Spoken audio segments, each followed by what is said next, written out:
যে 7ই মার্চের ভাষণ এটাকে সামনে রেখে ঢাল বানিয়ে পেছন থেকে আওয়ামী লীগ পুনর্বাসন করার চেষ্টা করা হচ্ছে।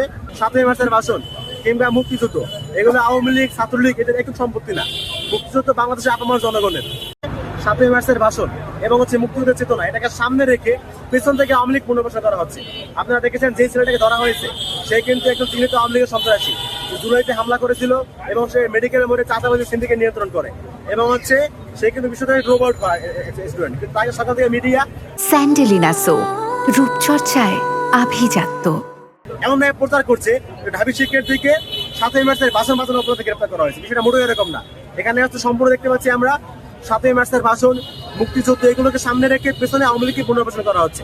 একটা বিষয় আমাদের ক্লিয়ার হতে হবে যে 7ই মার্চের ভাষণ কিংবা মুক্তিযুদ্ধ এগুলো আওয়ামী লীগ ছাত্রলীগ এদের একটু সম্পত্তি না, মুক্তিযুদ্ধ বাংলাদেশের আপামর জনগণের। সুতরাং মুক্তিযুদ্ধকে সামনে রেখে আওয়ামী লীগের সন্ত্রাসবাদের সামনে সরলীকরণ করে আওয়ামী লীগকে ছাত্রলীগকে পুনর্বাসন করার কোনো সুযোগ আমরা দিব না।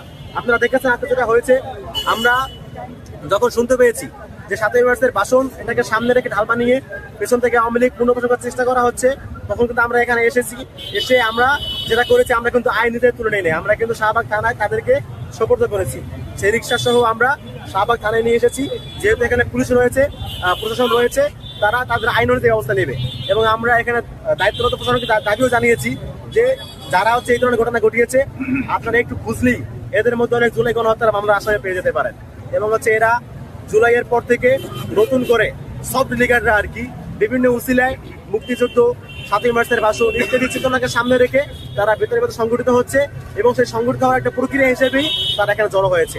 আজকে যারা এসেছে ওই ইমি এবং যারা এসেছে প্রত্যেকে সব লিগার এবং প্রত্যেকে আওয়ামী লীগের পক্ষে বয়ান উৎপাদন করে।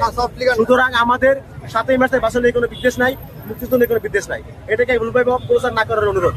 একটা কথা আমরা একদম স্পষ্ট, এখানে কেউ 7ই মার্চের ভাষণ নিয়ে কথা বলতে আসে নাই, কথা বলতে আসছে 7ই মার্চের ভাষণকে সামনে রেখে ঢাল বানিয়ে যারা পেছন থেকে আওয়ামী লীগ পুনর্বাসন করছে তাদের বিরুদ্ধে কথা বলার জন্য।